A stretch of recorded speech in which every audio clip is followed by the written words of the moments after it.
Last पे homework दिया था मैंने और कुछ क्वेश्चंस भी करवाए थे क्लास में। पहले ये बताओ, लास्ट में जो क्वेश्चंस कराए थे वो समझ आ गए थे?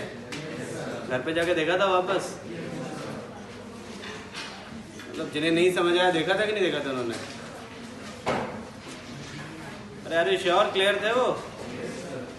वॉल्यूम भी लो चल रहा है कि थोड़ा रहने दो। क्या हो गया भाई? यहाँ पे कि बाहर है? पता चले बिल्डिंग ही गिर जाए। वैसे भी इनकी हालत ठीक लगती नहीं मेरे को।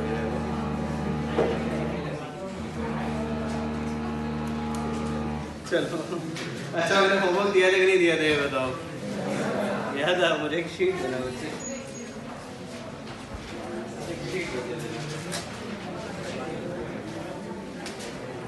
पूछना शुरू करना बच्चा। क्वेश्चंस पेज नंबर बता देना, क्वेश्चन जो भी पूछना।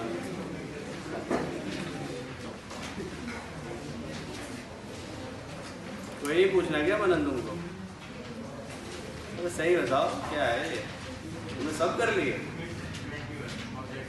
तो तुम तो ऐसे मुहूर्त का वेट कर रहे हो ऐसे कि अब सर मेरे से पूछेंगे फिर मैं जवाब दूंगा। क्या है ये? इन चैप्टर एक्सरसाइज बी में कोई पूछना है ये बताओ? नहीं। फिर सब तो पूछ ही रहे इसके बाद तुम लोगों ने। फिफ्थ से स्टार्ट करते हैं। फिफ्थ से, फिफ्थ किससे पूछा बच्चों? देखो जरा,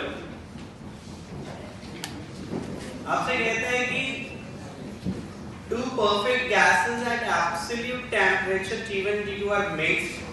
There is no loss of energy when the temperature of the mixture of the masses of the molecules are N1 and N2. Number of molecules in the gases are N1 and N2.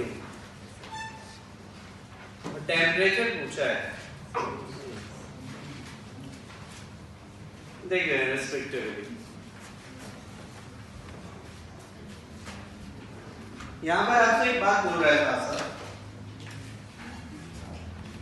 To perfect gases absolute temperature T1 T2 masses दिए हैं molecules के और number of moles दे रहे हैं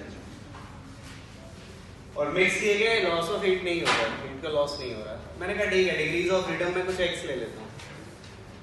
आई am just assuming that degrees of freedom are x और final temperature of the mixture. ठीक है, अब जरा पहले का एनर्जी देखना। पहला जिसके N1 मोल्स है, क्या होगा? x/2 N1 ये होगा। तो मैंने तुम्हें बताया था ना, इंटरनल एनर्जी या एनर्जी काइनेटिक एनर्जी के फॉर्म में ही होने वाला है। किसके फॉर्म में होगा? काइनेटिक एनर्जी के फॉर्म में। It's value is what? It's value is x/2 N1 RT1। दूसरे की एनर्जी क्या होगी? x/2 ये टोटल एनर्जी है। मैंने कहा ठीक है, मिक्सचर के बाद फाइनल टेम्परेचर T है। मिक्सचर के बाद क्या है? Final temperature T। अच्छा, इसमें ठीक है, तो फाइनल टेम्परेचर अगर T है तो क्या मैं लिख सकता हूँ इसको x/2 N1 + N2? जरा निकाल के देखो इससे आता है क्या आंसर? आप इसे निकाल के देखो क्या आता है आंसर इससे। हमने एनर्जी कंजर्वेशन किया एक तरीके से। वैसे इस क्वेश्चन में ये चीज मेंशन नहीं है कि दोनों का डिग्री ऑफ फ्रीडम सेम है। लिखा है क्या? टू परफेक्ट गैसेस लिखा है उसने। इस क्वेश्चन में ये मेंशन होना चाहिए था कि दोनों का डिग्री ऑफ फ्रीडम क्या है? सेम।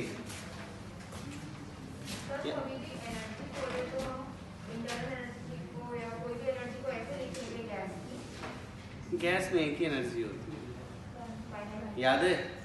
इसीलिए उसी को हम लगा के काम चला रहे हैं। अपने को सोचना ही नहीं है, कोई और एनर्जी है ही नहीं इसके पास। मैं जब मैंने जैसे इंटरनल एनर्जी पढ़ाया था, एक बात बोली थी कि यहाँ पे हमारे लिए बड़ा आसान है physics, because we are not dealing with the real gas. And when we are not dealing with the real gas तो फिर तो अपने पास आइडियल कंडीशन है, आइडियल गैस है, और आइडियल गैस के लिए हम लोग हमेशा काइनेटिक एनर्जी की बात करते हैं। इज इट क्लियर बच्चों? इस क्वेश्चन में वैसे लिखना चाहिए both have the same degrees of freedom. सिर्फ मे भी कुछ बच्चों को इस वजह से भी कंफ्यूजन आया, तो लिखना चाहिए उसको। मेरी बात समझ रहे हो बच्चों? लिखना चाहिए उसको। नेक्स्ट वन, फिफ्थ के बाद बच्चों कौन सा क्वेश्चन? 8 देखो जरा,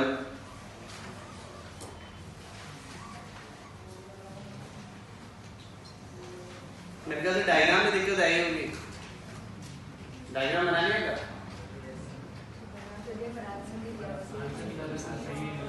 तो और अच्छा है ना, जो भी बनाया सब सही है। आंसर ना देना कई बार बेनिफिशियल होता है ना। हमने एक्चुअली डायग्राम जनरली जो भी डायग्राम वाले क्वेश्चंस होते हैं ना वो बच जाते हैं, बच के निकल जाते हैं। क्या छोड़ो उसको। क्वेश्चन नंबर 8 की बात कर रहे हैं हम लोग। कहता 3 mole of ideal gas Cp दिया है, ठीक है। Isothermally expand to twice of its initial volume, ठीक है।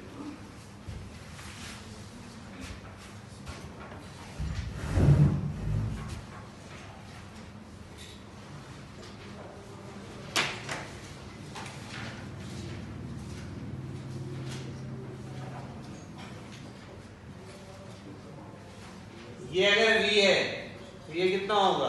2V। Isothermal process twice of its initial volume and then compressed at constant pressure। ये करेंगे constant pressure at constant pressure to its original volume।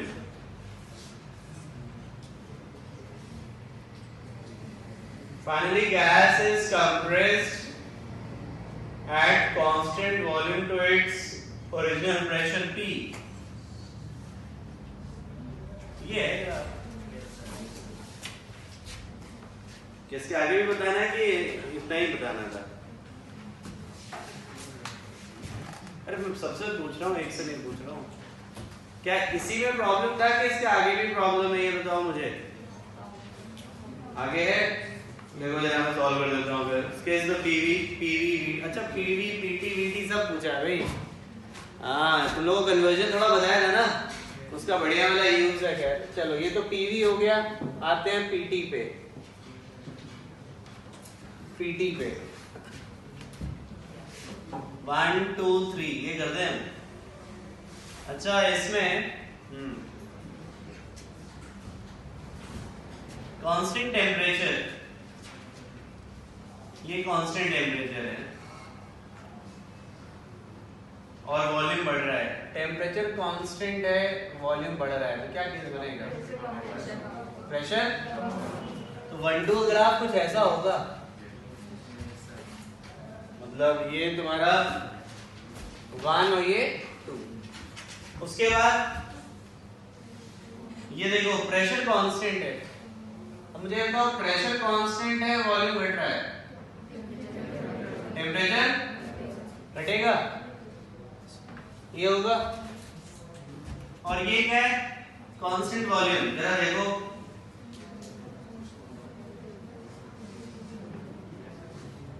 P by T graph बना रहे हो, ये कैसे line बनेगी?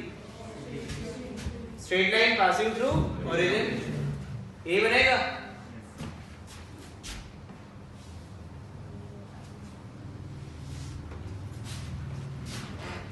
ये दूसरा, ठीक है। तीसरे में आया बच्चे,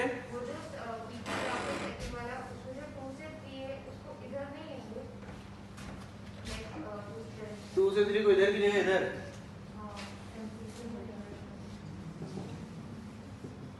ये है, और 2 से 3 देखो, प्रेशर कांस्टेंट है, ये कांस्टेंट है, वॉल्यूम घट रहा है। वॉल्यूम घट रहा है तो टेम्परेचर को क्या होना पड़ेगा? डिग्री होना पड़ेगा, इसलिए रहा है। और क्या उसका बताओ?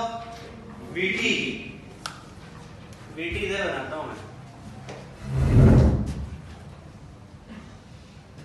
आज मेरी ग्राफ की पूरी प्रैक्टिस हो गई है, बट यार ठीक है, लास्ट टाइम हम लोगों ने एक ही क्वेश्चन किया था, तो ये भी आपको सीखने के लिए बहुत हेल्प करेगा। कन्वर्जन, जैसे वीटी ग्राफ बोल दिया उसने, यहीं से शुरुआत करें। टेम्परेचर कांस्टेंट है, और वॉल्यूम बढ़ रहा है,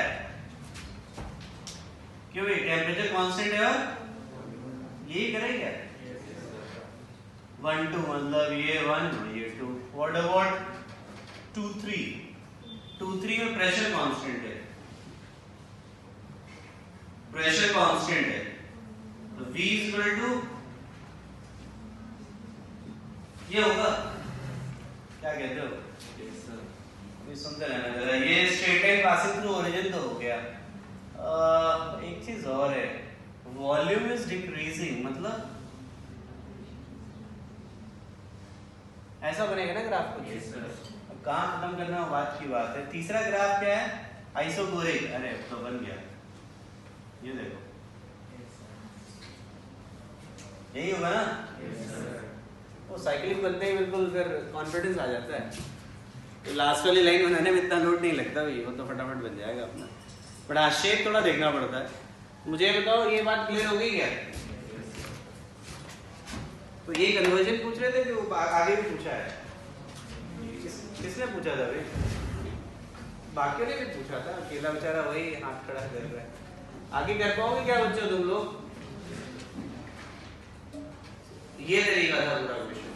मैंने आपसे लास्ट में भी बोला था, फिर से बोल रहा हूँ, अपने को कन्वर्जन करने के लिए, मतलब ए पीवी को पीटी वीटी इन सब में कन्वर्ट करने के लिए अपने को कोई बहुत स्किल की जरूरत नहीं है।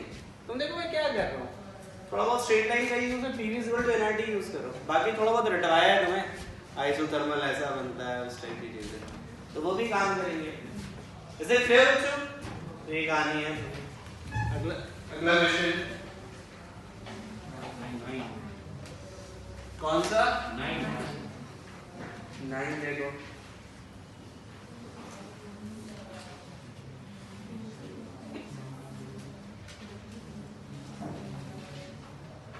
A piston divides a closed gas cylinder into two parts. Initially, the piston is kept pressed is such that part of the pressure P and 5V, and the other part is 80 and V. Piston are now let free. अरे इसमें क्या है, सब तो बता रहा था उसने यार। पूछा ही क्यों? उन्होंने अच्छा खासा बोला है, find the new pressure for the adiabatic process. Process ही दे दिया तो फिर तो कहानी बचती नहीं है कुछ।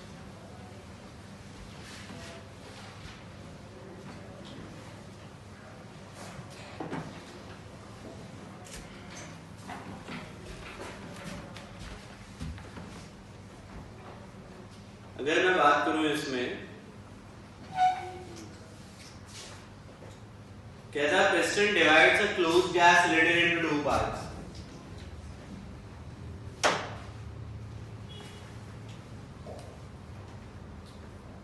Closed gas cylinder into two parts. पहले में क्या है? P 5V, दूसरे में क्या है? 8P and V, ये दिया है। The piston is now left free. एक तो यार ये बड़ा छोटा कर दो इसको, पहले तो गंदा सा लग रहा है, देखो जरा मैं सही कर दूं। Yes, 8P into V, और ये कितना है? P into 5V। अब ऐसा सही कर दो, ये कहानी है यहाँ पे। अभी बच्चे क्या होगा इसमें, आप इसे ऐसे पकड़ के रखा है यहाँ रिलीजिंग ना, और उसके बाद क्या होगा? The piston is now left free, find a new pressure for adiabatic process. अभी क्या होगा? मान लो ये इक्विलिब्रियम में कहीं यहाँ आ गया, फाइनल प्रेशर दोनों साइड P डैश हो गया।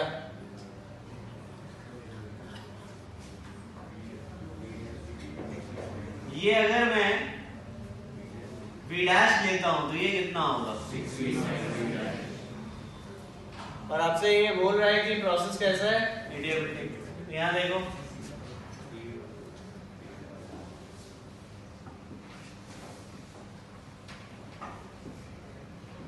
दूसरे में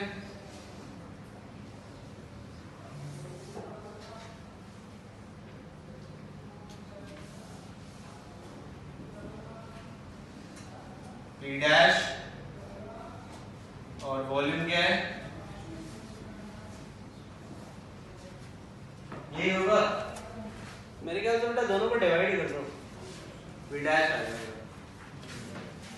जब आप डिवाइड करोगे ना तो आपको क्या मिल जाएगा v डैश, और v डैश आ जाए तो v डैश की वैल्यू उठा के यहाँ रख देना, p मिलेगा। जरा करके देखो,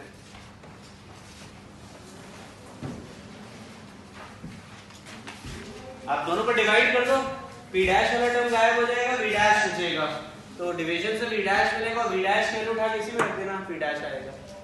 कैलकुलेशन आसान है कि मुश्किल है? कैलकुलेटर यूज करना पड़ेगा। अरे ऐसा कोई मुश्किल तो क्वेश्चन नहीं था, क्यों बेटे तुमसे नहीं हुआ? क्यों? तुमने तो पूछा था।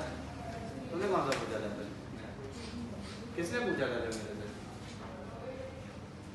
तुमसे क्यों नहीं हुआ भाई? सर वैल्यू नहीं निकली, ये सब कर लिया सही है। अच्छा कैलकुलेटर नहीं यूज किया होगा तुमने? यूज किया? नहीं। कर लेते, गामा में दिक्कत आती है थोड़ी सी, और एक्चुअल में यहाँ पे है दिक्कत, जेई में तो वैल्यू एडजस्ट करके देते हैं, चिंता ना करो। नहीं सर ये भी हो गई थी अच्छे से। हाँ पर वो p की p डैश की वैल्यू नहीं है सही। अरे नहीं है, ऐसा क्या है? लाओ करते, तुमने तो डरा दिया हमें। ऐसा क्या है? v की पावर गामा घटेगा, p घटेगा, तो ये आएगा 5 की पावर गामा अपॉन 8। सबको जरा देखते हैं, v डैश क्या? v डैश और 6v माइनस v डैश की पावर गामा। जरा मैं दोनों साइड गामा लेता हूँ, तो ये बचेगा 5 2 की पावर क्यूब, और गामा कितना दिया जरा बताओ? 3/2 ना, तो ये कितना हो जाएगा? 2/3 v dash 6v minus v dash, ये मेरे ख्याल से 4 आएगा। 5/4 v dash 6v minus v dash, जरा मुझे v डैश निकाल के दो ना यहाँ से। 3/30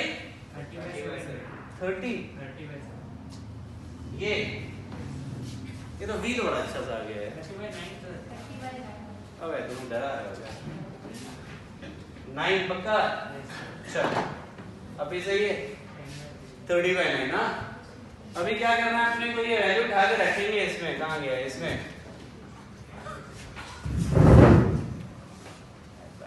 नहीं आता।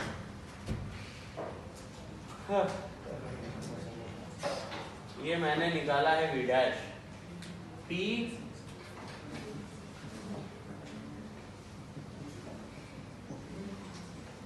I need this p dash,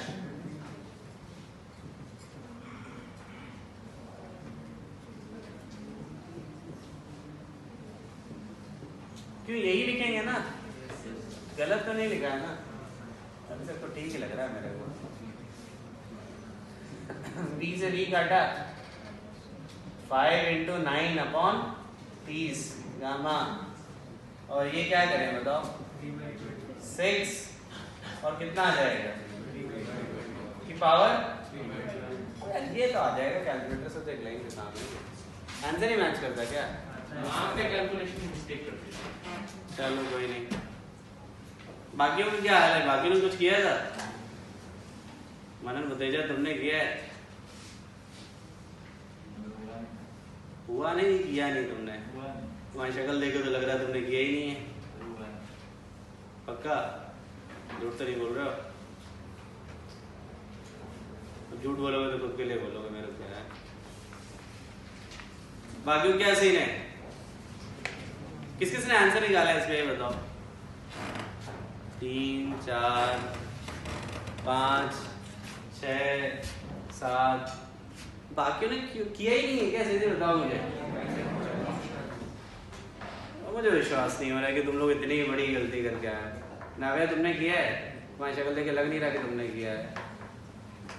कब करोगे? अगले साल करने के बाद, फिर 12वीं के बाद करोगे क्या फिर से एक बार? है कितने 3-4 साल लगाने के तुम्हें प्रिपरेशन में?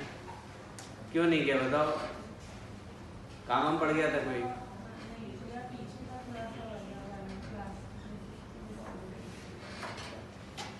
कितना छोड़ दिया भाई तुमने, क्या कर दिया तुम लोग? कैसे काम चले? कितनी बार बोला है क्लासेस मत छोड़ो भाई, कितना चिल्लाया मैंने, पहले दिन से बोला है कि क्लास मत छोड़ना, और क्लास छोड़ के बैठ जाते हो, कुछ नहीं होने वाला। सीरियसली अगर तुम लोग मेरी बात नहीं मानोगे तो प्लीज दैट, बहुत मुश्किल होने वाला है।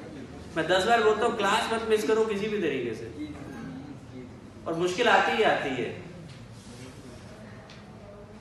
इस हफ्ते कितनी क्लास है तुम्हारी? 3 है कि 4 है फिजिक्स की? पिछले हफ्ते 4 थी शायद। अब 2 हफ्ते में 7-8 क्लासेस हो गई, तुमने 1-2 भी छोड़ दिया, 7-8 सब बर्बाद हो जाएंगे। और यही हो रहा होगा, है ना? कहाँ क्या छोड़ा था तुमने?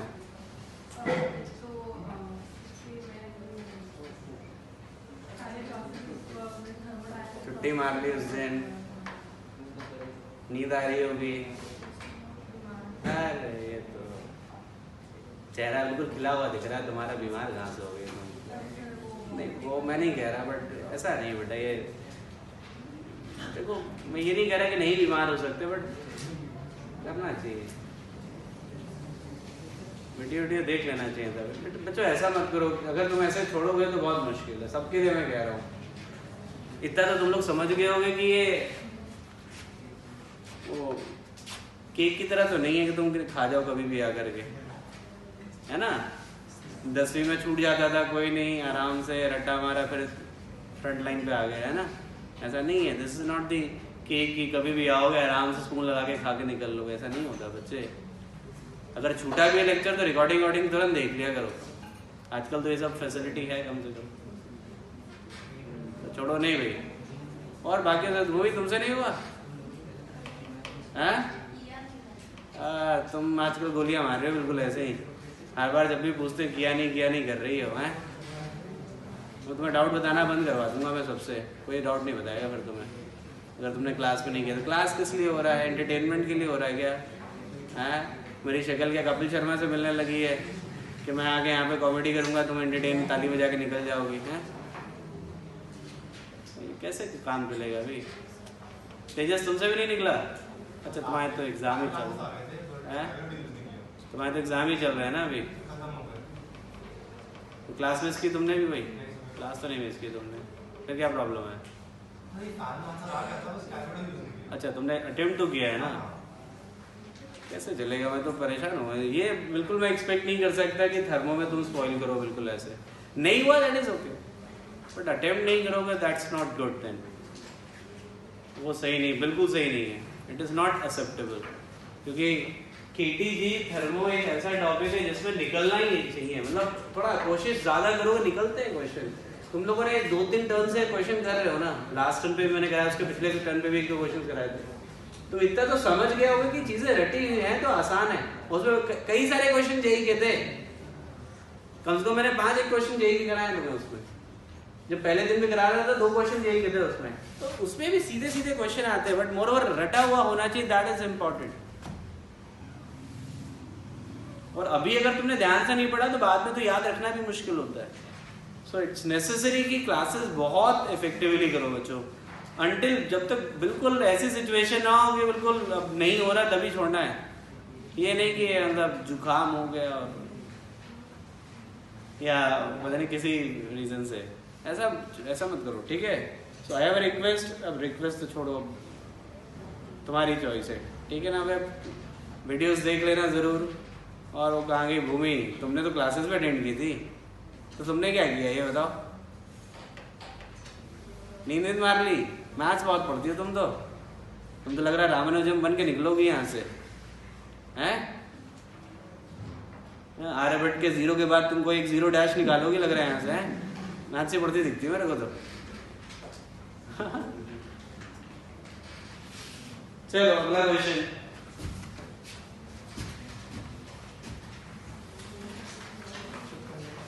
और कोई क्वेश्चन बच्चों इसमें?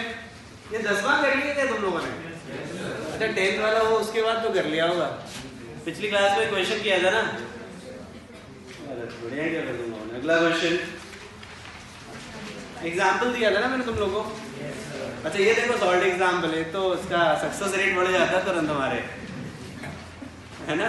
सॉल्ट एग्जाम्पल का सक्सेस रेट बहुत अच्छा है, हाई है तुम लोग का। चलो कह रहे। अच्छा इस क्वेश्चन में तुम लोगों ने किया होगा, दिक्कत तो एक बहुत बड़ी है फिर से, ये गामा बहुत परेशान कर रहा होगा। वैसे मैंने बोला था ना गामा वाले क्वेश्चन में यूज कर लेना भाई, बिना उसके होता नहीं है एक्चुअली। पूछना है क्या किसी को? ये बताओ मुझे।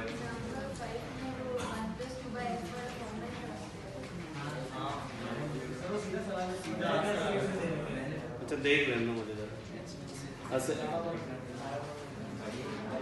A cylinder fitted with इतना pressure इतना and इतना hydrogen expands automatically pressure falls इतना piston is then fixed and gas heated till इतना pressure cylinder is इतना अरे उसने मान के चला है कि तुम्हें हाइड्रोजन का नहीं पता है भाई। तो मान गया तुम्हारी बात। ऐसे तो एक क्वेश्चन याद करो तुम लोग, कैलोरीमेट्री में एक पहला इलस्ट्रेशन था, उसमें तुमसे वो जो है ना आइस का वो पूछा था, लेटेड हीट ऑफ फ्यूजन, आंसर भी आता 79.9 कुछ आता था। अब उसमें भी तो तुम कह सकते थे सर 80 तो मैं पता ही है, लिख देते हैं, क्या फर्क पड़ता है। वो क्वेश्चन याद करो अगर तुम्हें थोड़ा याद हो, उसमें लेटेड हीट ऑफ फ्यूजन पूछा था वाटर का, आंसर भी 79 पॉइंट समथिंग ही आता है। तो ऐसे तो उसका भी याद ही था। तो अब उसने ये माना है कि गामा पूछा हाइड्रोजन है, तो फिर ये मान के चलो कि नहीं दिया आपने वो कैलकुलेट करना इतनी इंफॉर्मेशन से। तो तुम लोगों ने सीधे 1 + 2/x ही लगा दिया। अरे ऐसा नहीं करना भाई, जिन्होंने ऐसा किया वापस जाके करना बेटा, ऐसी गलती मत करना। बाकी ने भी सबने यही किया है क्लास के लिए हमारे, मतलब कौन लोड ले इतना, 1 + 2/x लग रहा है, उसी को निपटाओ, इसे वापस करना जा करके। मोटिव अगर वो 1 + 2/x लगवाना हो तो इतना तामझाम नहीं देता भाई। This is a good question, और ये मान के चलो कि हमें गामा नहीं पता है। ठीक है बच्चे, फिर से रीड हम करना सबके सब। 5th वाला मैं वापस डिस्कस करूंगा, ये मान के चलो। ठीक है, चलो अगला क्वेश्चन बच्चों। अच्छा एक ये भी दिया था मैंने, ये एग्जाम्पल 9 किया है क्या तुम लोगों ने? ये किसी को पूछना है, एग्जाम्पल 9 कर लिया तुमने? दिया डाउट है? किस पर डाउट है? पूरा पूछना है कि कुछ स्पेसिफिक? ये क्वेश्चन तुम समझ गए होगे मैंने क्यों दिया है। There is a relation PT constant and that process is polytropic. Last में मैंने थ्योरी कही थी, बस क्वेश्चन नहीं किया था। मैंने शायद बताया था भी कि ये पॉलीट्रॉपिक प्रोसेस है। चलो इसको डिस्कस करते हैं, क्योंकि कोई क्वेश्चन तो किया नहीं था हमने।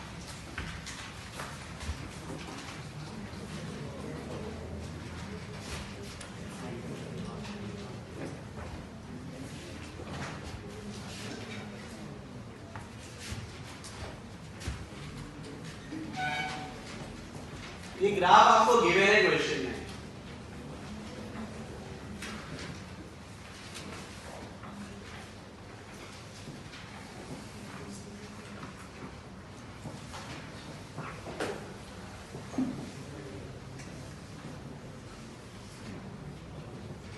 ये है कहानी,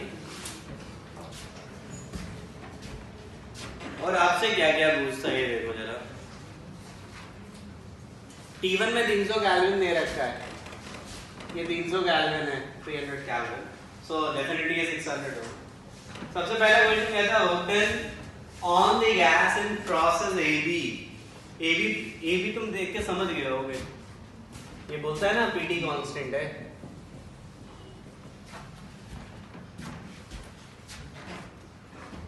ये कहता है ना PT constant. If that PD is constant that means it's a polytropic। ये रियलाइज होता है अपने को। देखो पॉलीट्रॉपिक कहीं पे भी आ जाए ना, सबसे पहला अपना काम होता है I को ढूंढना। याद है PV की पावर I कांस्टेंट, पहला रोल अपना वही है। जरा कंपेयर करो,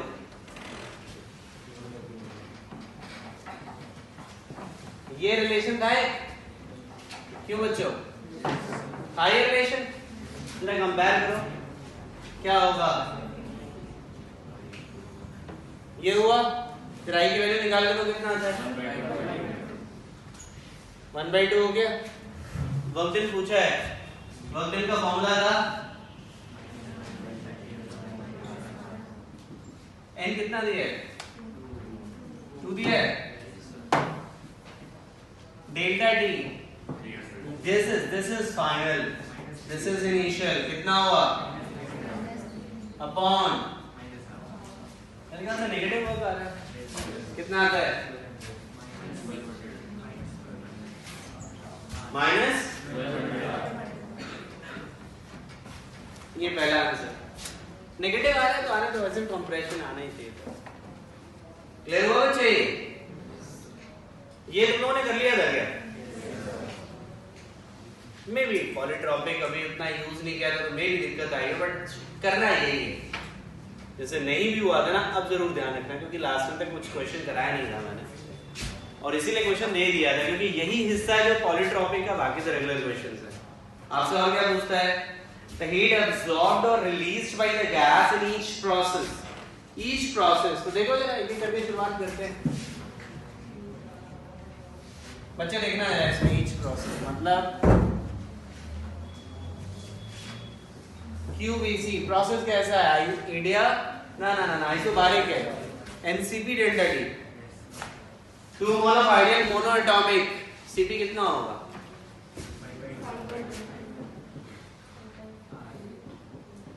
ये हो गया पहला, ये 2 इंटू है भाई, NCP डेल्टा T। उसके बाद Ca आइसोथर्मल क्या होता है? वोल्टेज के बराबर N R T कितना है? ln P1 by P2, P1 by P2, P1 मतलब इनिशियल प्रेशर, P2 मतलब फाइनल प्रेशर। क्या कहते हो बच्चों? ये तुम्हारा दूसरा हो गया। और तीसरे के लिए वर्क डन तुम निकाल के बैठे हो, अगर किसी तरह डेल्टा यू निकाल लो, कहानी खत्म। तेरा डेल्टा यू देखो, N CV डेल्टा T, ये हो गया, ये डेल्टा यू, ये W। ये बताओ क्यों निकाला जा सकता है? डेल्टा यू प्लस W, खत्म। ये जेई का क्वेश्चन है, एग्जैक्टली सेम क्वेश्चन जेई में आया हुआ है, 5 या 7 नंबर का है। सब्जेक्टिव जब आता था तब का क्वेश्चन है, 5 नंबर का या 7 नंबर का क्वेश्चन है ये। तो स्ट्रेट फॉरवर्ड क्वेश्चन आते हैं। तुम ये बताओ ऐसे में कुछ भी नहीं है, आई नोज वेरी वेल। और एक बार अगर तुम्हें थ्योरी याद रहेगी ना तो ये आसान है, नहीं तो फिर तुम पीटी कांस्टेंट देख के घबरा जाओगे। इसलिए चीजें थोड़ी सी याद होनी बहुत जरूरी है। और थर्मो में मैं क्यों इतना स्पेसिफिकली बार बार बोल रहा हूँ याद होना चाहिए, यही रीजन। क्लियर हो गया बच्चों? ये अभी मैं एक तो क्वेश्चन और कराता हूँ, फिलहाल तो पहले डिस्कस कर लेते हैं। हो गया क्वेश्चन? और बताओ भाई, ऑब्जेक्टिव वर्कशीट में दिए थे कुछ क्वेश्चन? हाँ निकालो यार, अगर कोई डाउट है तो। हाँ अरे फर्स्ट तुम जाएगा गड़बड़ हो गया, ग्राफ गड़बड़ है क्या? टी की जगह क्या होगा? पीवी ग्राफ है ये। कर लो, करेक्ट कर लो। ये जो गिवन ग्राफ है, जो क्वेश्चन का ग्राफ है, टीवी की जगह क्या होना चाहिए? पीवी। सही कर लो जरा, सही कर लो।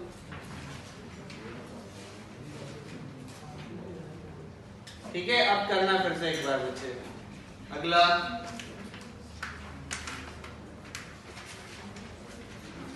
किया है कि नहीं किया ये बता दो। कुछ लोग सब करके चले आते, कुछ लोग तुमने किया नहीं, बिंदु लगा है। अरे तुमने बहुत अच्छा किया फिर तो। एक एक करके। हाँ 14 का गलत है क्या? आंसर ही नहीं दे रखा है तो तुम ये क्वेश्चन किस लिए पूछ रहे हो कि आंसर सही नहीं आ रहा है तुम्हारा कि दिया नहीं है? देखते हैं 14 देखो बेटा जरा। कहता है cylinder of capacity 30 ml filled with hydrogen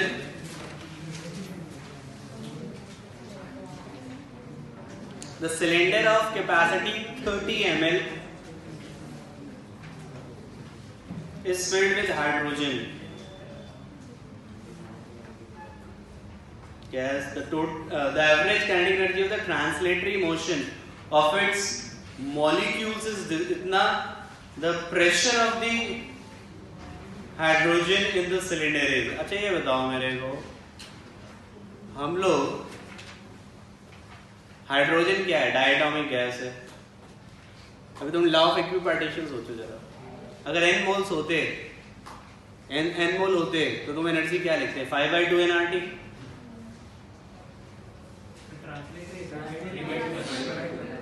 total नहीं पूछा, अगर ट्रांसलेशन पूछा है तो 3/2 nRT लिखते, nRT को भी लिख दो। आंसर ही मैच करता क्या?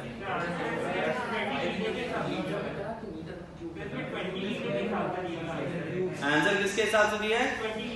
और इसने ml लिखा हुआ है, तो तुम्हारा ये कहना है ml को अगर हम लीटर कर दे तो आंसर आता है। कर लो फिर, और क्या। बाकी क्वेश्चन तो स्ट्रेट फॉरवर्ड है, 3/2 PV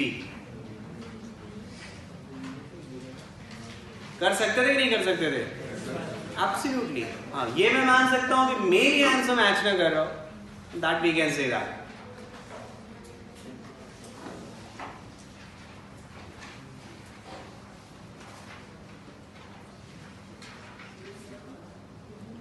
तो तुमने किया होमवर्क पूरा? अरे श्योर, लास्ट क्लास में थे नहीं तुम, ऑनलाइन थे।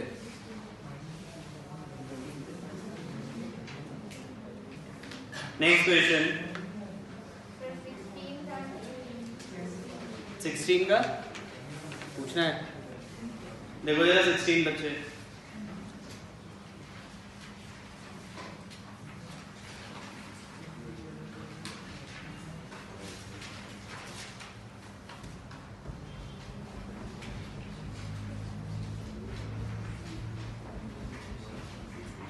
नंबर ऑफ मोल्स कांस्टेंट कर दो इसमें।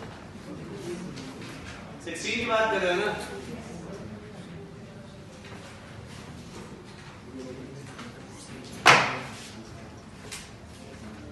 ये देखो,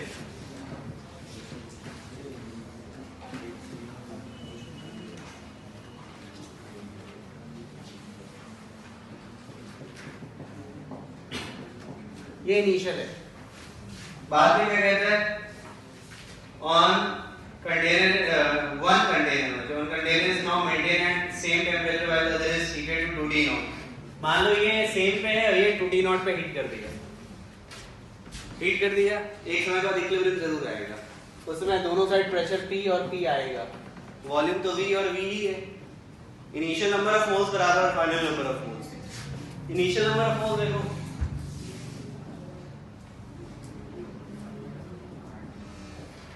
दुगना क्यों किया समझ आ रहा है? फाइनल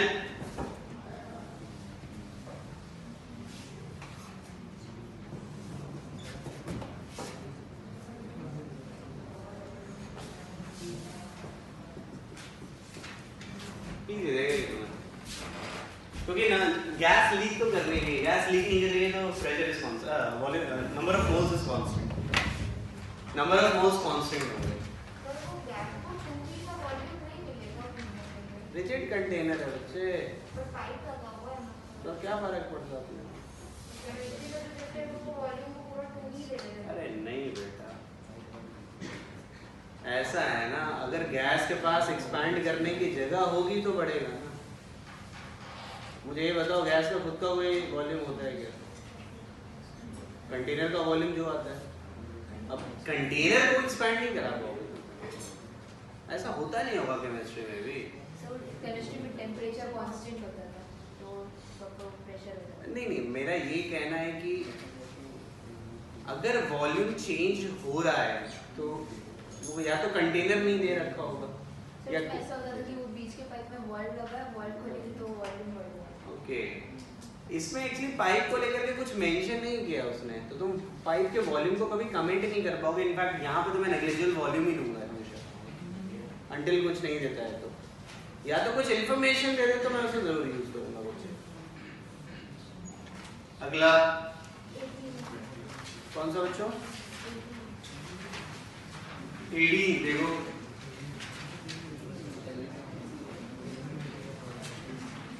अरे नहीं भाई, जो क्लास में दिया है ऐसा, किसने पूछा एडी? तुमने क्लास में किया है ये? मेरे ख्याल से थर्मो के वो सॉरी कैलोरीमेट्री वाली शीट में ऐसे ही क्वेश्चन था। क्या था? Bullet moving with velocity stop suddenly after hitting the target and whole mass melts. If the mass of the bullet is at specific heat is at initial temperature 25, melting इतना, latent इतना 20 second. सुनो, kinetic energy heat में क्या? सबसे पहले देखो half mv² की heat आई, लिख लो हाफ mv², ये किसके बराबर होगा? हीट।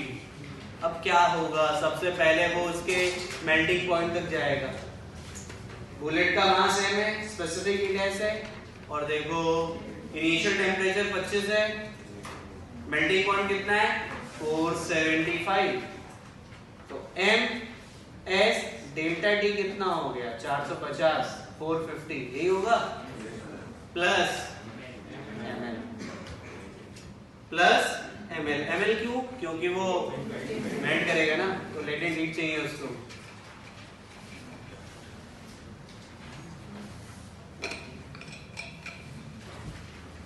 और कोई क्वेश्चन?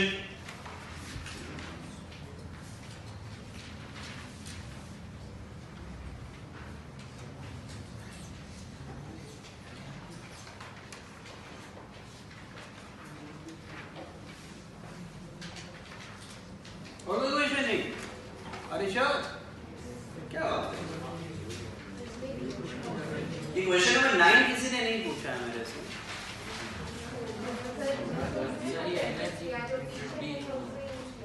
हाँ?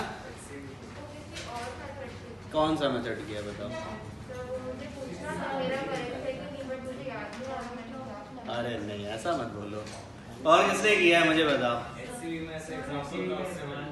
उसी को चिपका दिया तुमने? अच्छा तुमने HCV पहले कर ली थी? हाँ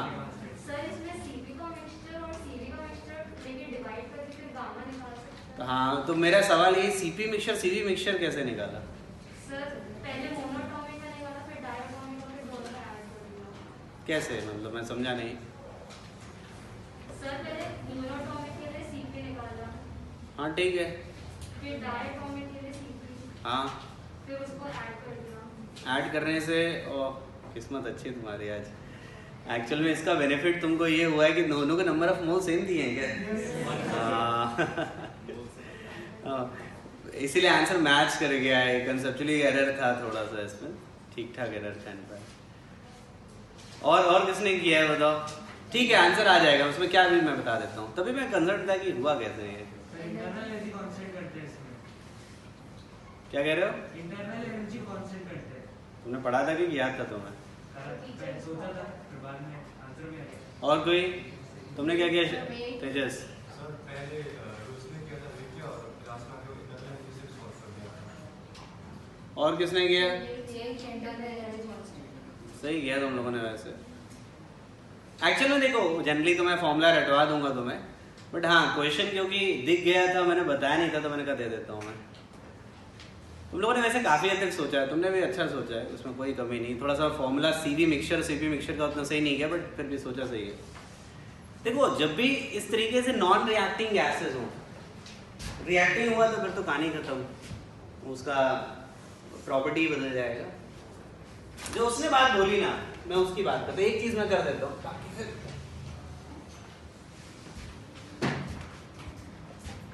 तुमने दो गैस मिक्स किए, final temperature, in fact final temperature लिया हमें चाहिए, हाँ ठीक है। जैसे ये N1 मोल है, एक ऐसा गैस जिसका specific heat molar specific heat constant volume ये है, क्या है ये, और दूसरी गैस ली N2 मोल्स है और molar specific heat at constant volume CV2 दिया हुआ है, समझ गए। और तुमसे ये बोलता है कि भाई ये बताओ अगर हम इसको मिक्स करें तो सिस्टम का जो मिक्सचर बनेगा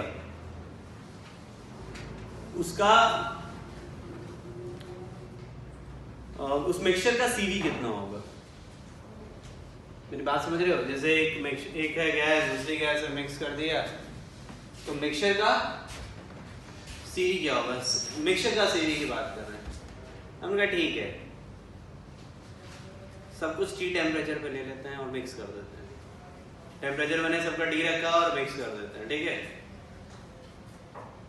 तो देखो आएगा क्या, इसकी इंटरनल एनर्जी, इसकी एनर्जी, ये हो गया, ये एनर्जी होगी इनकी,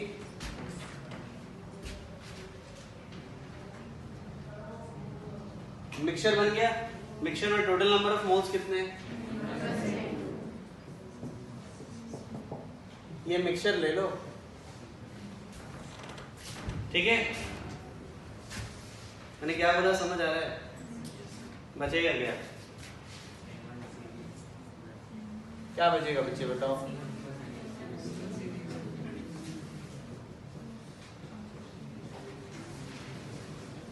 हमने क्या किया बच्चे समझ रहे हो? ये करेंगे हरीश और ये करेंगे। अच्छा सीपी मिक्सचर भी सीधे ऐसे ही कर देंगे। सीपी मिक्सचर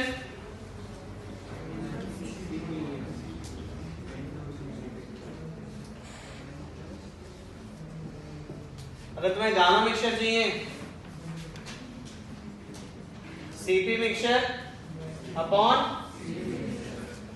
और इनफैक्ट ये भी याद रखना CP mixture minus CP mixture ये भी आर के बराबर आएगा, ये भी आर के बराबर आएगा। ये सारी कहानी मिक्सचर को लेकर के है, याद रहेगा। वो एन सेम था तो वो डिवाइड होके कट गया, बट ठीक है फिर भी अप्रोच सही थी। मुझे तो ये लगता है कई बार बच्चे वो ना करते हैं n1 gamma 1 plus n2 gamma 2 ये मत करना कभी, जैसे इसमें है ना मिक्सचर के लिए। तो हम लोग सीवी मिक्सचर निकालते हैं, सीवी मिक्सचर निकालते हैं और फिर डिवाइड करके गामा मिक्सचर। ठीक है बच्चों, याद रखना है इसको, नोट कर लो इसको।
ठीक है बच्चों, क्लियर हो गया?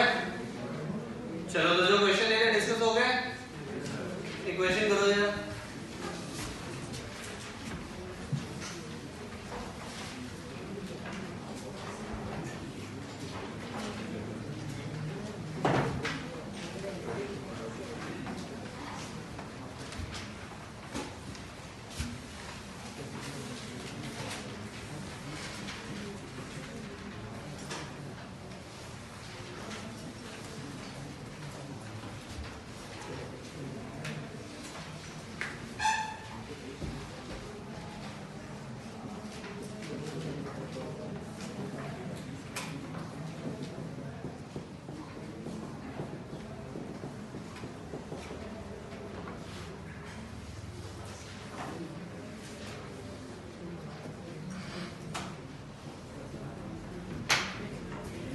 एक सिस्टम है जिसमें आइडियल गैस है, पिस्टन सिलेंडर सिस्टम है जिसमें आइडियल गैस है। ये मोल्स है मोनोटॉमिक गैस है और ये प्रोसेस फॉलो कर रहा है। ये जो गैस है आइडियल गैस है, लेकिन ये प्रोसेस फॉलो कर रहा है। इनिशियल टेम्परेचर इतना है, हमें फाइनल टेम्परेचर 600 केल्विन तक ले जाना है। इस टेम्परेचर से यहाँ तक उसको लेके जाना है। क्वेश्चन कहता है कि हमें कितना हीट सप्लाई करना पड़ेगा सिस्टम। इनिशियल टेम्परेचर कितना है 300 केल्विन, हमें उसका फाइनल टेम्परेचर कहाँ तक ले जाना है 600 केल्विन तक। क्वेश्चन है कि इस प्रोसेस के लिए इतना टेम्परेचर बढ़ाने के लिए कितना हीट देना पड़ेगा।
पता नहीं, ध्यान से नहीं याद है। राजू क्या आता है सर -300 आ।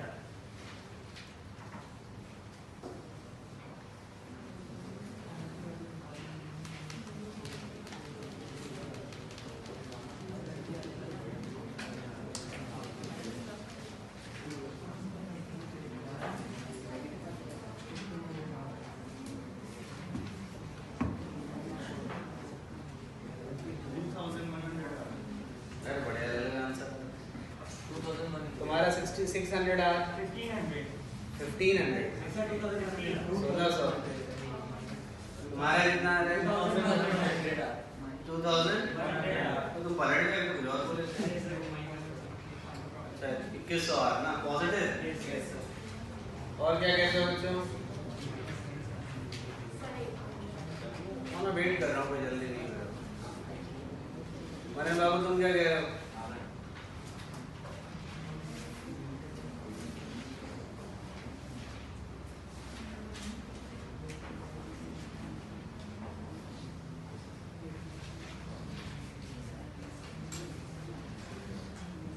ध्यान से निकालो बच्चों, आ जाएगा, कुछ भी स्पेशल नहीं है इसमें।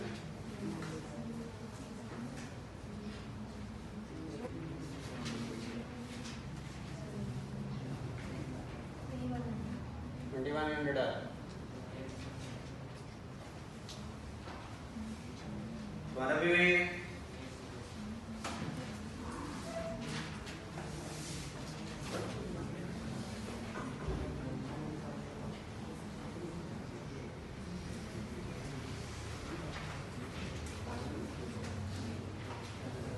मुझे ये बताओ एनसीवी डेल्टा टी लगाओगे, डेल्टा यू आएगा। डेल्टा यू कितना आ रहा है 900 आ। सबसे पहले तो ये निकालो, सबसे पहले एनसीवी डेल्टा टी कितना 900 आ रहा है। अरे श्योर। उसके बाद वर्क डन निकालना है।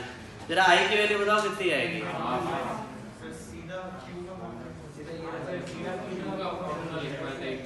अरे वही है भाई, डेल्टा यू प्लस डब्ल्यू ही तो किया था, तो तुम लोगों ने फॉर्मूला रट्टा मार दिया।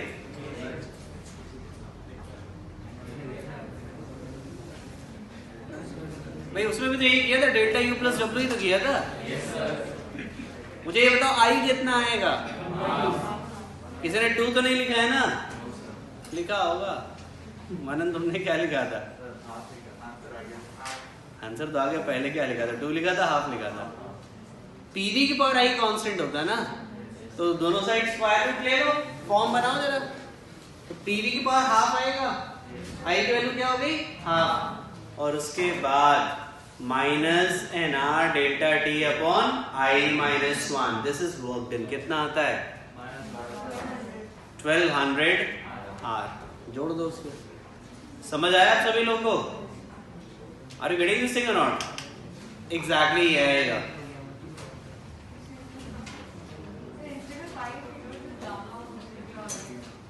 इंस्टेड ऑफ 5 बेटा एक्चुअली ये भी तो है ना, गामा हाफ होता नहीं किसी का। नहीं वो आ जाएगा, अलग बात है। तुम ये बताओ पीवी की पावर हाफ आएगा ये एग्जैक्टली। अच्छा मोनो एटॉमिक तुमने नहीं, तुम्हारी किस्मत अच्छी है फिर तो। मैंने कहाँ बोला कि दिस प्रोसेस इज एडियाबेटिक? हमने नहीं लिया this process is not adiabatic, है नहीं है। वो तो प्रोसेस भी बताना पड़ेगा ना। मैंने तो प्रोसेस को एक नए तरीके से डिफाइन कर दिया, this is P square V constant. Is it clear? तो ऐसा मत करना। अच्छा एक काम और करोगे, इसके लिए बल्क मॉड्यूलस निकालो जरा। बल्क मॉड्यूलस याद है? बल्क मॉड्यूलस निकालो जरा।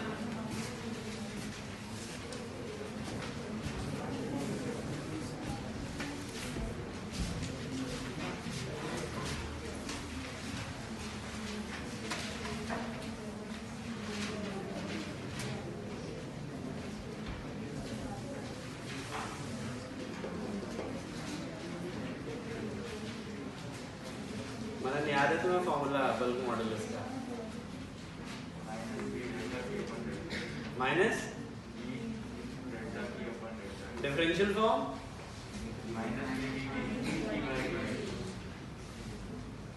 निकालो फिर।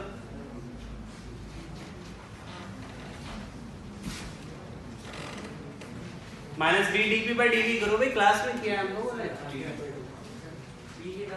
हाँ पीवी के टर्म्स में आएगा आंसर। अच्छा हाँ पी के टर्म्स में कितना आ रहा है? माइनस नहीं आ रहा है क्या? प्लस आ रहा है क्या? Minus D D P by D V निकाला है।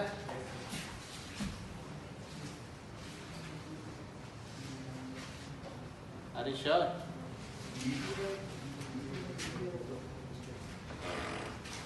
टीवी बाय 2 आ रहा है। नहीं पी के टर्म्स में आएगा। मेरा तो सवाल बस इतना है कि प्लस का आ रहा है कि माइनस का? प्लस आ रहा है।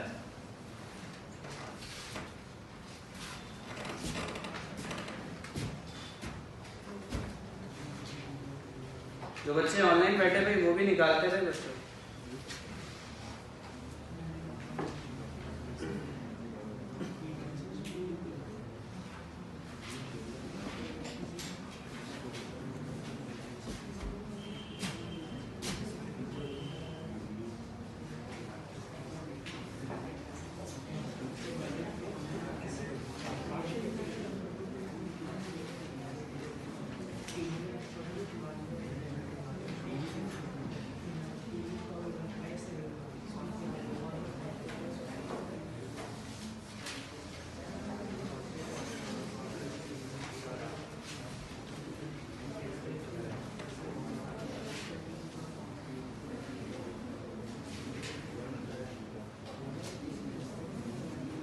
ऐसे करो ना बच्चों इसको।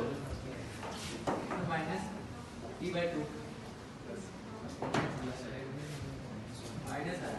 कोई नहीं, मैं इसको ऐसे लिख दूं क्या? तो प्रॉब्लम तो है नहीं। मैं इसको वॉल्यूम के रिस्पेक्ट पे डिफरेंशिएट कर रहा हूँ। p को एज इट इज रखा और इसको क्या रखेंगे?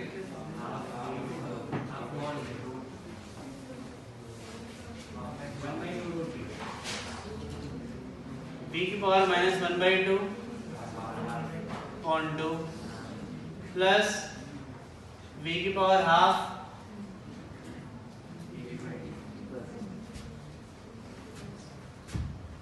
नहीं प्लस ही आएगा। सही कह रहे हो, मैं गलत सोच रहा। ये अगर आ गया तो अब क्या करें बताओ, इसको इधर लेना है, root V DP by DV,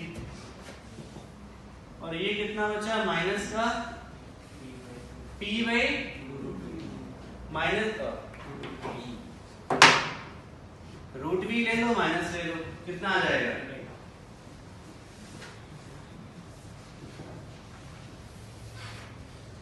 ये आएगा, क्या कहते हो?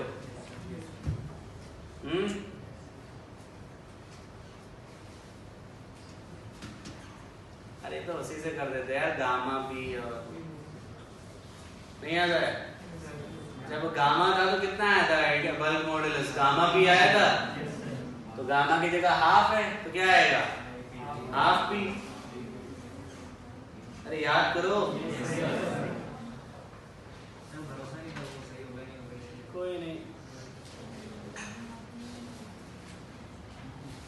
जैसे जैसे क्वेश्चन करोगे तभी भरोसा बढ़ेगा भाई।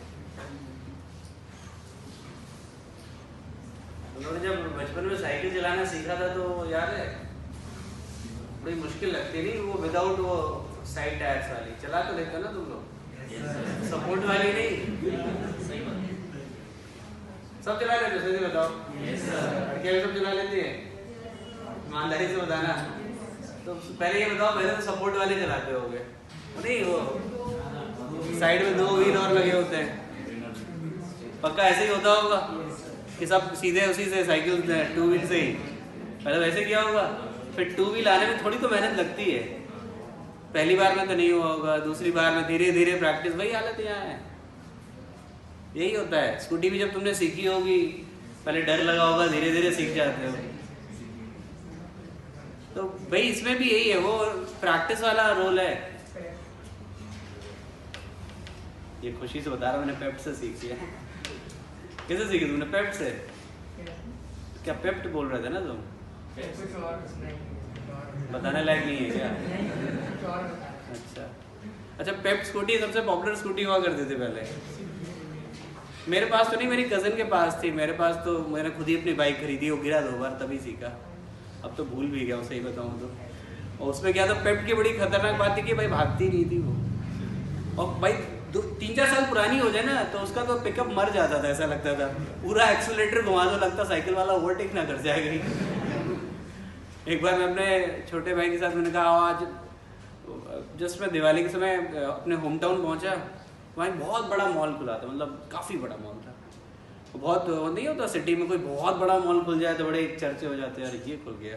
तो हमने छोटा भाई हमका चलो, मम्मी का चलो, तो वो भी बड़े हो चुके थे, आज से होगा तो 12-13 साल पहले की बात, तो वो भी बड़ा था। तो अब पेप्ट पे अचानक से 120-25 किलो का वजन पहुंच गया, मैं भी थोड़ा बहुत ज़्यादा ही हो, 2 लोग बैठे हुए, अब वो भाग ही नहीं रही भाई। हमें लगा कि पता नहीं स्कूटी खराब हो गई होगी, मांग के लेके आए थे हम, खैर फिर पता चला कि उसकी दशा यही थी कि 125-30 kg वेट पड़ने के बाद उसकी हालत यही होती थी। चलो खैर, तुम लोग तो बहुत जल्दी सीख जाते हो, अब तो तुम लोग सब आती होगी, सबको स्कूटी आती होगी अब तो। मैंने तो ऑनेस्टली बताऊँ, मेरी एज थी कुछ, मैं जॉब में भी आ गया था, 2 साल तो ज़रूरत ही नहीं पड़ी, पास ही था सेंटर, जहाँ पढ़ाने जाते थे बगल में, तक कूद के पहुँच जाते थे। एक बार दूर पड़ गया, वो ज़्यादा तो नहीं था, 3 किलोमीटर दूरी था, लेकिन अब ना तो ऑटो मिले ना तो मजबूरी में सीखना पड़ा, 2 बार आराम से गिरा मैं। हालांकि ये हुआ, सबसे मज़ेदार बात ये हुई ना कि आप when I going to purchase a bike, पहले तो बाइक खरीदा आपने, उसमें स्कूटी आ गई थी, मैंने कहा नहीं बाइक लेंगे, बॉयज़ में बाइक का बड़ा क्रेज रहता है। जनरली स्कूटी तो वो लगता था कि भागेगी नहीं थोड़ा, तो हम भी पहुँचे, अब आलम ये बाइक चलानी नहीं आती, तो एक को पकड़ के ले जाना पड़ा, भाई बाइक तो ले आओ मेरी नई वाली, और 2 बार गिरने के बाद सब सीख गए। तो वैसे ही हालत इसमें भी है, क्या होगा देख सकते, 1-2 बार गलत होगा, बस वो लगना पड़ता है बच्चों। देखो मैं बार बार कह रहा हूँ, जब तक तुम लगोगे नहीं तब तक नहीं होगा। हाँ, ये कोई इनकरेजिंग नहीं होता, इंटरेस्टिंग थोड़ा सा कम होता है, आपको वो एडवेंचर नहीं मिलता है इसमें, और इसके लिए आपको रोड पे भी नहीं जाना पड़ता, ये रूम में ही बैठ के अकेले में ही हो जाता है बिना किसी एफर्ट के, बट वो साइकोलॉजिकल बड़ा टेंशन देता है ये। वो चीज़ लगना पड़ता है सभी में। और फिजिक्स में जितना लगोगे, फिजिक्स ऐसा नहीं सभी में ऐसा है, हाँ फिजिक्स में थोड़ा सा टाइम तो लगता है। पढ़ा नहीं है तुम लोगों ने, ऊपर से पढ़ा नहीं मतलब 10 तक कुछ होता नहीं है, और अभी भी टाइम लगता है। जितना टाइम चाहिए होता उतना टाइम देते नहीं हो तुम लोग, देते हो तुम लोग उतना टाइम? यहाँ तो सब सारे लाते हैं, घर जाते ही खड़ो रहने दो। होता है ना, जब पहले वो नंबर दिखते होंगे, अचानक से नंबर कम, टेंशन हो जाते हो, फिर तुम लोग पता नहीं मेंटल रेजोल्यूशंस ले लेते हो एक दो, तो अब मैं कसम खाती हूँ या खाता हूँ कि अच्छे नंबर लेके आऊंगा और खूब पढ़ाई होगी। उसके बाद फिर कुछ दिन बाद वही हालत होती है। सही होता है ना, ऐसा होता ही नहीं होता, इच्छा शक्ति कम हो जाती है। अरे बेटा इसमें अभी इच्छा शक्ति मत कम करो, लगना ही पड़ेगा, चॉइस नहीं है। अब यहाँ पे क्या है, तुम्हें बोर्ड एग्जाम अगर देना होता तो चिल है, ज्यादा लोड नहीं है, क्योंकि ठीक है क्या है उसमें तो कईयों के 90% आएंगे, 2% कम भी होगा, जिंदगी कटेगी तुम्हारी। बट यहाँ पे तो क्या है कि वो उन्हें उतने ही स्टूडेंट्स लेने हैं, तो वो चैलेंज हो जाता है थोड़ा सा, बस और कुछ नहीं। जैसे मैं खुद कॉलेज में था ना, तो बड़ा सही था वहाँ पे। I was there in NIT Allahabad, तो उसमें क्या था कि कुछ नहीं, सब अंदर से ही होता है। पेपर भी प्रोफेसर बनाता है, जो हमें पढ़ा रहा वही पेपर बनाएंगे, और जितना उन्होंने पढ़ाया उतना ही सिलेबस आएगा। मतलब मान लो एक चैप्टर छूट भी गया तो छूट गया, तो अच्छा ही, हम तो खुश रहते थे। नहीं होता ना, जैसे प्रोफेसर बहुत सारे रिसर्च वर्क के लिए जाते थे बाहर, तो एक आध रिसर्च के लिए चले गए तो उनका क्या होता है, 2-2 हफ्ता निकल जाता था कि पता चला अच्छा मैं प्रॉफ यूएस गया हूँ, मैं जाने दो। तो चैप्टर मान लो एक आध छूट गया तो कोई दिक्कत नहीं, हम भी खुश रहते थे, जितना पढ़ा उतने से ही आना है। अब होता क्या था, पढ़ते तब भी नहीं थे। और जैसे ही मिड सेम होता था, मिड सेम खराब होता, तो मिड सेम होता था, एक एंड सेमेस्टर होता था। मतलब मिड सेम समझ लो, एक पेपर, फिर दूसरा पेपर, 15% वेटेज, 15% वेटेज और 70% वेटेज। एंड सेम इंपॉर्टेंट होता था। तो जैसे ही मिड सेम खराब होता था, बिल्कुल आंखें खुल जाती थी। फिर बिल्कुल वो मतलब उसी समय रेजोल्यूशन होता था कि भगवान बस इस बार पास करा देना, अगली बार मैं पूरी ईमानदारी से मेहनत करूंगा, पूरे महीने 1.5 महीने पढ़ाई करूंगा। बिल्कुल यही हर एक पेपर में यही हालत होती थी। और जैसे जिस दिन पेपर खत्म होता था ना, वो रेजोल्यूशन भूल ही जाता था मैं तो। और अकेला मैं नहीं था ऐसा, 80% जनता ऐसी के हमारे जैसी, 20% वाले थे काफी रेगुलर से। बट वो हमारे लिए जानते हो क्या, एज ए स्टूडेंट में तो बिल्कुल हमें पता था कि चलो कॉलेज अच्छा है, तो हमारा टारगेट 9.5 लाने का था ही नहीं। हमारा टारगेट तो 8 के ऊपर होनी चाहिए CPI बस, और टीचर्स चलते दे देते थे। तो हमारा पूरा मेरा तो पूरा फोकस बस 8 CPI प्लस होनी चाहिए, बस ठीक है, क्योंकि वो सारी कंपनीज अलाउ करती थी 8 CPI में। और 8 CPI आते रहते थे, जैसे 8 के नीचे आती तब टेंशन हो जाती यार। फिर 50 थॉट्स आते थे, अरे यार 8 से कम रहेगी, कंपनी अलाउ करेगी नहीं करेगी। फिर आप 8 करने पे लग जाते थे, वो थोड़ा बहुत रहता था, बट ज़्यादा लोड लगता नहीं था। तो वो अपने पास बस उतना ही है, कटा अपना जो क्या कहते हैं, जो क्या कहते हैं बाउंड्री मार्क था ना, वो उतना ही था। हमारे लिए कोशिश उतनी 8 की थी, 8 तक आना लाना बहुत आसान था। मैं सही बोलूँ, अगर मैं ऑनेस्टली एक हफ्ते भी पढ़ लेता, 1.5 महीने में, मतलब 6 वीक्स होते थे, उसमें एक पेपर होता था, एक हफ्ते पढ़ना होता था, उतने में हो जाता था। 9.5 10 लाने वाले रेगुलर पढ़ते थे। हमारा कोशिश था कि ये सही है। उनके गोल्स थे, भाई आज मुझे ये करना वो करना। हम कहते थे अपने को PSU में जाना है। PSU मतलब NTPC आएगी, उसी में बैठ के आराम से सोएंगे, वहीं बैठ गए यार। तो फिर बाद में तो खैर मुझे पढ़ाना पसंद आया, तो मैं तो इसमें आ गया। मेरे जितने फ्रेंड्स हैं ना, सब ऐसे ही पढ़े हुए। मेरे साथ वाले तो सारे, कोई BPCL, कोई NTPC ऐसे करके, उसमें कंपनीज आती थी वहाँ पे, तो वो सब मैकेनिकल में यही मिलता था। वहाँ वो गूगल नहीं आती थी। गूगल आनी मतलब गूगल हमें तो बिल्कुल नहीं ले जा सकती थी। तो हमारा मोटिव यही होता था, बस यही जाना है हमें। तो अपने तो गोल्स लिमिटेड थे, और उससे पहले वाले गोल्स ज़्यादा हुआ करते थे। अब वहाँ कॉलेज तक पहुँचने में मुश्किल ज़्यादा थी, कॉम्पिटिशन फाइट करना पड़ता था। अच्छा, तुम लोग की किस्मत थोड़ी सी अच्छी या बुरी, जो भी कहो, सीट्स बढ़ गई तुम्हारे में, तो बहुत अच्छा है, पता है। तो तुम लोग को तो उसका एक बेनिफिट भी है, और कंपटीशन भी बढ़ा है, नो डाउट कंपटीशन भी बढ़ा है, और अवेयरनेस बहुत बढ़ी। अब तो जितने प्रोफेशनल कोचिंग ऑर्गेनाइजेशन है, उस समय उतने नहीं हुआ करते थे, बस 2-4 कोटा में हुआ करते थे, बंसल क्लासेस पॉपुलर थी, बट इतना कोई बूम नहीं था जितना आज है, या बीच में हुआ करता था, अब तो वो भी कम है। बट इतने ऑर्गेनाइज्ड नहीं थे, हर एक जगह तो बिल्कुल भी नहीं थे। तो अब भी ठीक है, हो जाएगा नहीं हो जाएगा, किस्ते पिस्ते पहुँच जाते थे। अब लेकिन अवेयरनेस भी है, कंपटीशन बहुत हाई है, वो फर्क पड़ता है। बट उसका बेनिफिट ये कुछ तो सीटें बढ़ गई मेरी, तो विल यू बिलीव 3756 में भी कुछ नहीं मिला था, अब तो 3756 रैंक में आसानी से मिलेगा आईटी।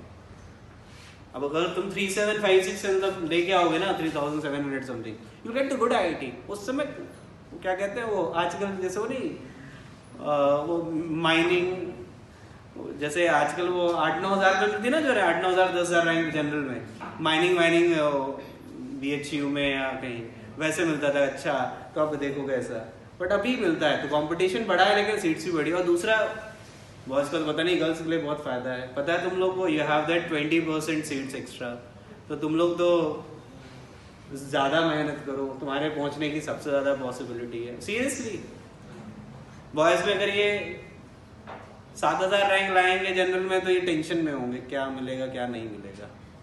बट गर्ल्स में एडवांटेज है कि वो उसमें 20% सीट्स केवल तुम्हारे लिए, तो तुम एक तरीके से ये मान के चलो कि तुम्हें 20% का रिजर्वेशन है, बस ये मान के चलो। और उसका बहुत बड़ा बेनिफिट है, वो काउंसलिंग में दिखता है मेरे को।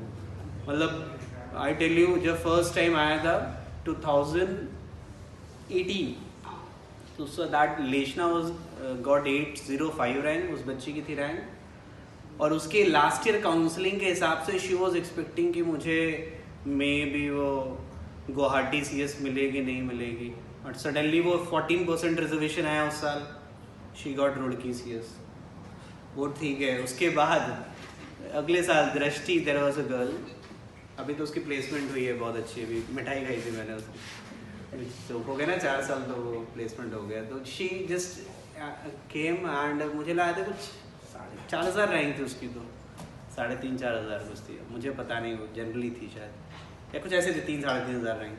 और शी वॉज थिंकिंग क्या मिले क्या नहीं मिलेगा, शी गॉट गुवाहाटी CS।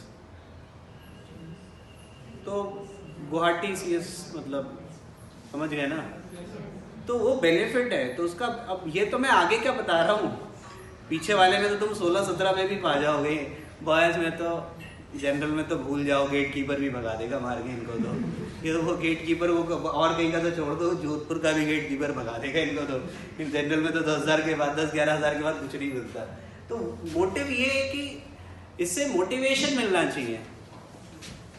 इसीलिए देखो एंड में तुम्हें बताऊं, जेईज ऐसा नहीं है जैसे कोई भी एंट्रेंस एग्जामिनेशन, क्योंकि मैं जेई की इसलिए ज्यादा बात करूंगा, वही हम लोग ज्यादा देख रहे होते हैं, तो लास्ट तक विल पावर सबसे ज्यादा मैटर करता है। सबसे ज्यादा मैटर करता है कि कितना विल पावर आप रखते हो।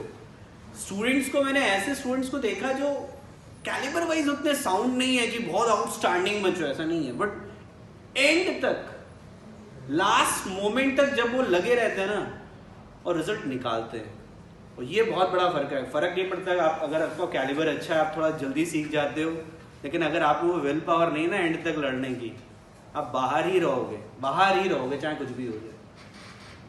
और मेजॉरिटी स्टूडेंट्स को देखा ऐसे बच्चे, ऐसा नहीं है, इस साल भी पाठशाला से कुछ 35-36 बच्चे जो गए, उसमें अगर मैं बात करूं तो उसमें कम से कम 10 बच्चे और ऐड हो सकते थे जाने वालों में। रैंक तो कईयों की आई होगी काउंसलिंग के लिए, तो वो मुझे लगता है 35-36 नहीं, करीब 60 के आसपास एलिजिबल होंगे काउंसलिंग के लिए, एलिजिबल जिनकी रैंक आ जाती है, बट वो जो मिला है वो ज़्यादा इंपॉर्टेंट है।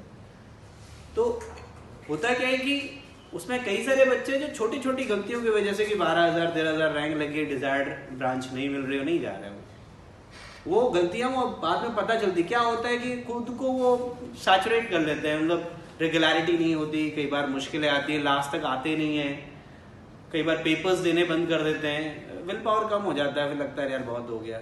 वो आसान नहीं है। अभी जो मैं बोल रहा हूँ, अभी तो तुम लोग 11th में फ्रेश ब्लड है, बिल्कुल एनर्जी है, थोड़ी कम हो जाती है जो पहले होती है, लेकिन 12th में भी आओगे वो एनर्जी रहती है। बट तुम उस मोमेंट को सोचो कि एग्जामिनेशन से 1-1.5-2 महीने पहले, उस समय सैचुरेशन आता है, और अब तो लॉकडाउन की वजह से और एक्सटेंड हो गया था, तो अब तो वो और भी मुश्किल हो जाता है। बट उन बच्चों को सोचो लास्ट मोमेंट तक लगे रहना और फाइनली जाके एग्जाम देना उसी इंटेंसिटी से, वो बहुत बेनिफिट करता है। और ये चीज याद रखना, मेरी बात जो मैं बोल रहा हूँ, उसका एडवांटेज सबसे ज्यादा है। और इस एनर्जी, जो एनर्जी आज होती है ना, उसको एंड तक अगर तुमने रखा, भले थोड़ा बहुत तुम कम अच्छा या नहीं वो भी रहे, बट इस एनर्जी से एंड तक पढ़ते रहोगे। सिलेबस बहुत ज्यादा नहीं है, पता है तुम्हें लग रहा होगा कि सर कितना सिलेबस है कितना नहीं, क्योंकि अभी होता क्या है, तुम लोगों ने इतना कभी पढ़ा नहीं होता। और कई लोग हैं, बाकी लोग जो 7वीं 8वीं से कोचिंग बैठ जाते हैं वो भले पढ़ रहे हो लेकिन आदत नहीं होती अपनी। बट ये प्रेशर बहुत ज़्यादा होता है, कैन अंडरस्टैंड। अभी से लगता होगा कितना पढ़ते हैं हम लोग, ऐसा लगता नहीं लगता तुम लोग को? और 12th वालों से पूछना, तुम बस कोई 12th का हो ना जो तुम्हें जानते हो जिसको, तुम बस उससे एक बार पूछ लेना, फ्रस्ट्रेशन लेवल आ जाएगा उसका सामने। तो सुबह से लेकर शाम तक बेचारे पढ़ते रहते तो भी डांट खाते रहते। मतलब बेचारे 12th वालों की हालत मंदिर के घंटे जैसी है। बिल्कुल यही हालत है, मतलब लताड़ दिए जाते हैं कहीं पे भी। मोटिव ये है कि मुझे पता है कि बहुत ज़्यादा बेचारों को प्रेशर रहता है। कई बार तो मैं भी डांट रहा होता, लेकिन लगता है कि बेचारे कैसे करेंगे, डांट तो दिया मैंने, but in the end time उतना ही है। और अकेले तुम्हारे पास नहीं, सबके पास उतना ही टाइम, तो एफर्ट एक्स्ट्रा डालना पड़ता है और वो विल पावर लानी पड़ती है, एंड दैट इज इम्पॉर्टेंट। अगर वो तुम नहीं लाओगे ना तो फिर मुश्किल है। और प्रिपरेशन मोड में आपको कम से कम अभी से कुछ 5-6 महीने तो हो गए होंगे तुम लोग को, कम से कम उसमें 4 बार तो लगा होगा, अरे यार कैसे होगा हमारा नहीं हो सकता, मुझे तो यही नहीं आता। तुरंत एक फेलियर को, उसके बाद आप अपने आप को बिल्कुल वो सोचने लगते हो, नेगेटिव थॉट्स आते हैं कि नहीं हो सकता मेरे से, आई कांट डू दैट। होता है कि नहीं होता? नहीं हुआ है तो दैट इज वेरी गुड, हुआ है तो अच्छा नहीं है। और एक आध क्वेश्चन या एक आध टॉपिक नहीं होने से उसमें कुछ ऐसा नहीं कि तुम स्पॉइल हो गए। इन द एंड मैटर ये करता है कि तुमने उसको इम्प्रूव करने के लिए कितना किया, और जब उस पर आप वर्क करोगे ना तब आप सीखोगे। और जब तक वो हैबिट नहीं होगी, एटीट्यूड नहीं आएगा, यू वोंट लर्न। और हर साल ऐसे रिजल्ट्स में केसेस आते हैं जब हमें दिखता है कि हाँ दे हैव डन। और कई बार तो कई बच्चे गलत प्रूफ करके जाते हैं कि मैं तो उम्मीद भी नहीं करता कि ये होगा कि नहीं होगा, and they have done this one. मतलब पता नहीं, एक बहुत पॉपुलर एग्जाम्पल था लास्ट ईयर, जब एक बच्चा था, नाम नहीं ले रहा हूँ मैं, लेकिन 11th तक एवरेज बच्चा, भाई इतनी डांट खाई होगी ना उसने मेरे से। फिजिक्स का तो भगवान ही मालिक था, उसका दशा बहुत ख़राब थी। एक उसका फ्रेंड और था, वो इस बार सेलेक्ट हुआ, संजय विश्नोई। दोनों बैठ जाते थे और बातें करते रहते, डांट बहुत है इन्होंने। 11th उन्होंने पूरा का पूरा बर्बाद कर लिया। 12th में आंखें खोली, लेकिन फिजिक्स में आंखें बहुत लेट ही हो जाती है 12th तक आते आते। थोड़ा बहुत पढ़ा, नहीं पढ़ा, बट बाकी सब्जेक्ट करना शुरू किया उसने। अच्छा, केमिस्ट्री इंप्रूव करना शुरू किया, याद करना सीख जाते हैं बच्चे। मैथ्स में भी सुधार किया काफ़ी। फिजिक्स में बहुत बुरी हालत थी क्योंकि मैकेनिक्स गया इधर से, और मैकेनिक्स जाता है तो उसके बाद मुश्किल आती है। But he was working very hard, exceptional hard. और फर्स्ट मेंस हुआ तब तक कोविड तो नहीं आया था। He got somewhat 97% type. मैं ये नहीं कहूँगा कि अच्छा है बुरा, बट बहुत अच्छा तो नहीं है। 25-30 हज़ार रैंक आती है उसमें मेंस में।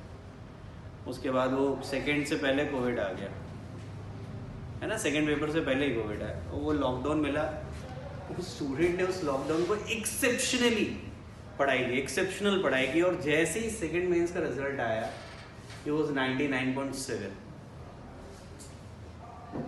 सेकेंड मेंस के बाद ही सीधे रिजल्ट था। क्यों? क्योंकि वो टाइम मिला, उसने बिल्कुल वेस्ट नहीं किया। और ही गॉट समवॉट 2200 या 2500 somewhat rank in mains. Advance में खराब हुई, 4500 समथिंग आया। बट एग्जाम्पल देखो कि पहले जब टाइम वेस्ट किया वो मुश्किल आई, उसको फिर कंपनसेट करने का, खैर उसे टाइम मिल गया, नहीं मिलता तो ड्रॉप करना पड़ता, सीधी बात। लेकिन उसने उस लॉकडाउन को कंपनसेट किया। कई लोगों ने खराब किया, मेजॉरिटी स्टूडेंट ने खराब किया, बट उसने उसको यूज़ किया and he went to that. तो मेरा ये कहना है कि विल पावर होना चाहिए। एक बार खराब करने के बाद उसे लगा नहीं मुझे करना ही करना है, कभी भी शुरू हो, बट लगना बहुत जरूरी है। एंड मोमेंट तक एक बार जैसे ही उसे आंखें खोली कि नहीं मेरे को करना है, तो उसने वो पूरे 1.5 साल, ऑलमोस्ट 1.5 ईयर्स मिल गए उनको। क्योंकि वो एग्जामिनेशन होता था कुछ मई एंड में, और एग्जाम हुआ था सितंबर, 4 महीने एक्स्ट्रा मिल गए।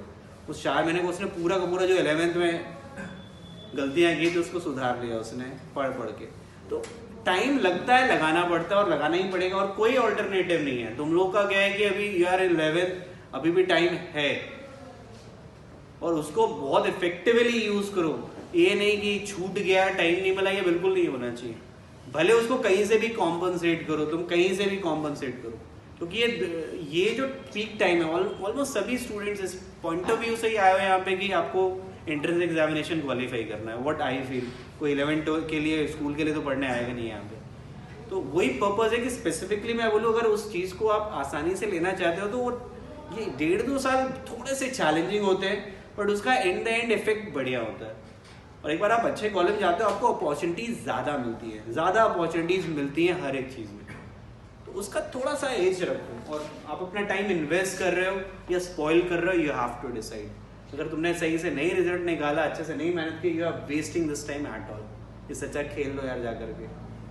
और अगर आप सही से कोशिश करते हो, सही रिजल्ट आते हो, अपनी तरफ से पूरी कोशिश करते हो, that you are investing this time. और ये इसका रिजल्ट, इसका जो रिटर्न है वो कॉलेज में जाने के बाद आपको देखना शुरू हो जाएगा कि what is the difference is there. ठीक है, तो थोड़ा सा इस बात पे बच्चों ध्यान दो। अगली बार से ऐसा नहीं होना चाहिए कि नहीं कर पाया, लेक्चर छूट गया है, ऐसा हो गया। जो भी हेल्प की जरूरत है, come to us, we will help you. हमारा काम ही यही है। ऐसे क्लियर। बाकी बहुत सारे लेक्चर्स पढ़े, छूट गया तो आराम से देखो, क्वेश्चंस पूछने आके पूछो, लगे रहो। ऐसा नहीं कि हम पीछे हो रहे, नहीं, जो चल रहा है उस पर लगे ही रहना जरूरी है। एंड तक लगे रहना जरूरी है, लास्ट मोमेंट तक लगना जरूरी है, तभी इफेक्टिव रिजल्ट आने वाला है। ठीक है बच्चों? अच्छा, एक संडे तुम्हारा ब्रेक है ना भाई, पता चल गया तुम लोगों को? Sorry, Saturday. तो एक फिजिक्स की क्लास रखी है मैंने, एक तो वो वाला तुम कर लेना, कौन सा वो, तुम तो डर गए बिल्कुल। क्लास में डर गई कि तबीयत खराब हो रही है? बीमार हो तुम? अच्छा कोई नहीं, मैं तो बहुत डर गया, तुमने क्लास छुट्टी कैंसिल होने के नाम से डर गया बच्चा। नहीं। तो सबसे पहले तो जो डिस्कशन, वो जो है ना हीट ट्रांसफर मिला है, वैसे क्वेश्चन बहुत इजी है उसमें। एक तो उसका डिस्कशन होगा, ठीक है, एक सेक्शन होता है इसमें, आज मैं पढ़ा नहीं पाता इसलिए पढ़ाया भी नहीं। एक तो होता है हीट इंजन और दूसरा होता है रेफ्रिजरेटर। ये दो सेक्शन हमें पढ़ने हैं, ऑलमोस्ट एंड हो रहा है हमारा ये थ्योरी वाइज। तो वो हिस्सा अगर वो डिस्कशन के बाद टाइम बचा तो वो होगा। ठीक है, तो वैसे उन्हें बोल तो दिया लगाने के लिए, मेरे ख्याल से वो खाली समय तो मे भी हो सकता है, तो हो गई होगा वो लेक्चर। ठीक है, और उसमें मेनली यही दो चीज़ें मेनली पढ़ाई जाएंगी, और एक वो डिस्कशन होगा, वो कौन सा, हीट ट्रांसफर का। हीट ट्रांसफर जल्दी से कर लो, तो मुझे ये भी देना है भाई, ये थर्मोडायनेमिक्स का एक सेक्शन। ठीक है, एचसीबी में हैं क्वेश्चंस, लेकिन मुझे थोड़े कम पसंद आते हैं ये थर्मोडायनेमिक्स के क्वेश्चंस। हीट ट्रांसफर का तो सेक्शन अच्छा दिया है, तुम लोगों ने किया होगा तो पता चल गया होगा, ज़्यादा ही अच्छा है। लेकिन थर्मोडायनेमिक्स का सेक्शन मुझे कम पसंद आता है इसका, तो उस पर मैं एक और शीट दूंगा प्रैक्टिस के लिए, उसे आप लोग करिएगा जरूर। ठीक है बच्चों, क्योंकि नंबर ऑफ क्वेश्चन अभी इतने हुए नहीं अपने। चलो इतना ही रखते हैं बच्चों।